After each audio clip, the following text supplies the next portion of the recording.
Hello everyone, आशा करता हूँ सभी लोग अच्छे होंगे। चलिए आज हम टॉपिक स्टार्ट करने वाले हैं ढोकलो शोहर शासन व्यवस्था। ठीक है, झारखंड जी इसका टॉपिक है।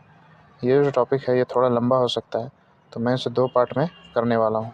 ठीक है, तो आप लोग जो है दोनों लेक्चर को देखिएगा तो ये जो टॉपिक आपको क्लियर हो पाएगा। ठीक है, चलिए स्टार्ट करते हैं। पहला क्या है कि हमें पहले तो इसका अर्थ जानना चाहिए। जो शब्द है ये कुछ नया सा शब्द लग रहा है, ढोकलो शोहर। ठीक है, ढोकलो का अर्थ होता है बैठक। ठीक है, बैठक होता है। दूसरा है शौहर का, सोहर, शौहर नहीं है, सोहर है।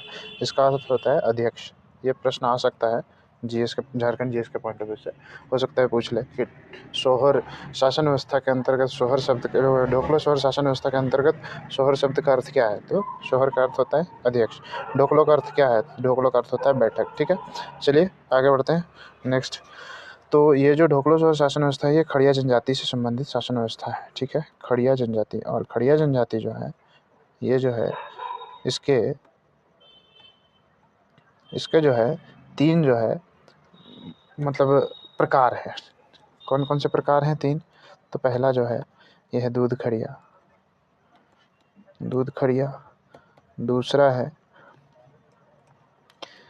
ढेलकी खड़िया बोलते हैं, ढेलकी खड़िया। और तीसरा जो है उसको पहाड़ी या सबर खड़िया भी बोलते हैं, या सबर। ठीक है, तो ये 3 प्रकार होती है खड़िया जनजाति की, लेकिन इसे खड़िया जनजाति ही लोग मानते हैं, है ना। और इन्हीं तीनों की जो शासन पद्धति अलग अलग है, दुधिया खड़िया की, दूध खड़िया की, ढिलकी खड़िया की, पहाड़ी या सबर खड़िया की, लेकिन लगभग अमूल चूल अलग है, भिन्नता है, नहीं तो लगभग सेम है। तो उसी को खड़िया जनजाति की शासन व्यवस्था, ढोकलो शोहर शासन व्यवस्था के रूप में जानते हैं। पहला चीज़ याद कर लीजिए आप।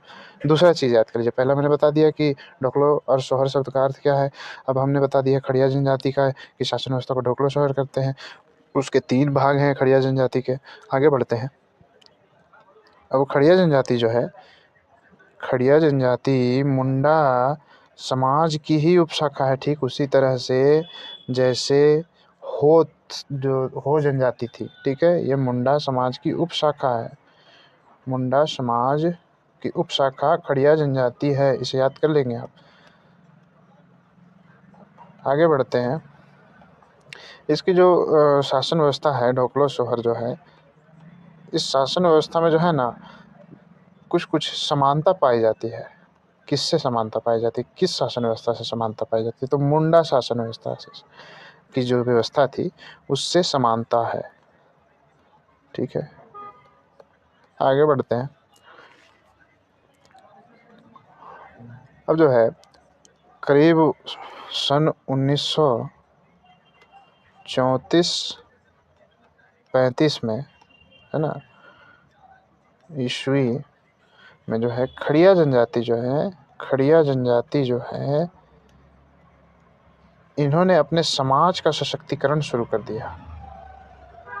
ठीक है, समाज का सशक्तिकरण की ओर कार्य करना प्रारंभ किया। ठीक है, और उसको करते हुए एक जो है एक जो सशक्तिकरण की दिशा में बढ़ते हुए इन्होंने एक अखिल भारतीय महासभा का गठन कर दिया। ठीक है, अखिल भारतीय महासभा का गठन खड़िया समाज ने 1934-35 के ईस्वी के समय किया, अपने समाज को सशक्तिकरण करने की दिशा में बढ़ते हुए। ठीक है, आगे बढ़ते हैं। तो ये जो है इसी मतलब ढोकलो शोहर महासभा जो इसका गठन हुआ, अखिल भारतीय महासभा जिसको कहा मैंने, इसने जाति प्रथा का जो है, मैं लिख दे रहा हूँ, ढोकलो शोहर महासभा जाति प्रथा जो है उसका समर्थन किया इन्होंने। ठीक है, समर्थन किया, लेकिन पंचायती जो भारत सरकार की पंचायती राज व्यवस्था थी उसका विरोध कर दिया इन्होंने। ठीक है, उसका विरोध करते थे। कब? 1934-35 में। ठीक है, इसको याद करिएगा। आगे बढ़ते हैं। ऐसा करता हूँ मैं इस लेक्चर को यहीं ख़त्म करता हूँ। ठीक है, क्योंकि लेक्चर लंबा हो जा रहा है। मिलते हैं नेक्स्ट लेक्चर में, तब तक आशा करता हूँ आप लोगों को कुछ लेक्चर समझ आ रही होगी। ठीक है, थैंक यू।